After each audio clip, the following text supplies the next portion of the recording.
Hi, I'm Congressman Ron Kine.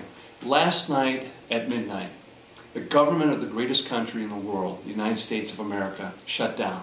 And shut down because of a radical band of ideological members of the House of Representatives who refused to respect the election results of last year and the legislative process. And they are holding hostage the functioning of our federal government for their narrow list of demands. It's unfortunate. The last thing that our economy needs right now is a self-inflicted wound, something that is entirely within the control of Congress. But by shutting the government down, it will hurt the economic growth and job creation that we desperately need today. More common sense needs to prevail, and we need a more functional Congress working on behalf of the American people rather than a very narrow ideological agenda. What we should be doing is making sure that our government is fully functioning, that the United States of America pays our bills and does not become a deadbeat nation, and that we begin immediately a bipartisan discussion to reach a long-term deficit reduction agreement to get our fiscal house in order. That's what I hear from people back home in Wisconsin every day. They expect rational, mature adults to sit down and listen to each other and find areas of common ground so we can compromise on the issues of today rather than seeing the dysfunction coming out of Washington today.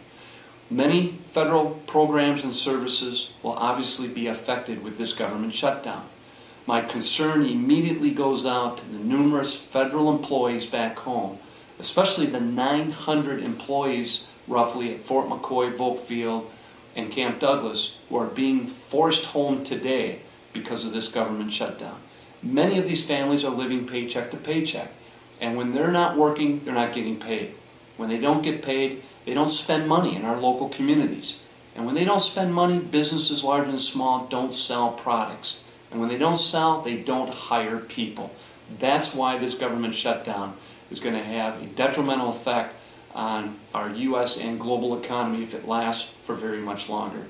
I will continue to work in my leadership position as one of the chairs of the New Democratic Coalition, a group of moderate centrist Democrats, to reach across the aisle to see if there are areas of common ground that we can pursue in order to end this shutdown and get the government fully functioning again. I want to hear from you. Ideas, suggestions, thoughts that you may have in order to break this political impasse that we have in Washington. But this is not our democracy's finest hour, and it's shameful that there is a small group that can hold the rest of the country hostage until their demands are met. That is something that should be intolerable. So please call me, use my email, send messages to me so I can hear what's on your mind. And I promise to do everything I can to try to end this dysfunction and the hyper-partisanship that's paralyzed Washington today.